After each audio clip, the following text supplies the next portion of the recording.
Ano mo mong duha? Away mi dito ay mga ata, di man gud may kalitok. Kasi ata. Bata kol ba? Dili man guna kalitok og bi ako manghod. Ay, di ni kalitok imong ugbi na imong manghod. Dili kol. Ako kuya dili pod kalitok es. Di po ka kalitok og S. Dili liod kayo tolya. Tudloan na lang tamo, tudloan na lang. Alim, dool mo dre.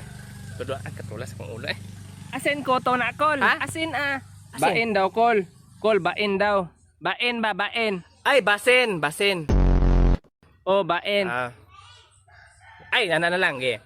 Unsay tambal sa kuto para mawala ang kuto unsa man? Unsa man ha? Ha? Ampo kol, ampo. Ampo. Oo, pwede po, iampo. Nimo na mawala imong kuto. Ana ako magulang kol shampoo. Ay, shampoo. Ampo. Ay, di ni kalitok. Pugo man ka kol oy. Di lang ta na mga words. Dito lang ta sa math. Math na lang ta kay para kwintar mo. Ige kol, ige. 9 plus 9. Unha man ha. 9 plus Biura oy. Oh, nauna agad nyo taro. Ikaw kaalo ana ay. Itin kol, itin. Itin. Sa? Itin kol. Itin na lang, itin. Itin kol, Itin. itin. Itin, sakto, itin. Itin Oh, sakto man. Itin. Man ka. Itin. Man mo. Nainik di ako ni. Sakto, biya itin. Ay, bitin.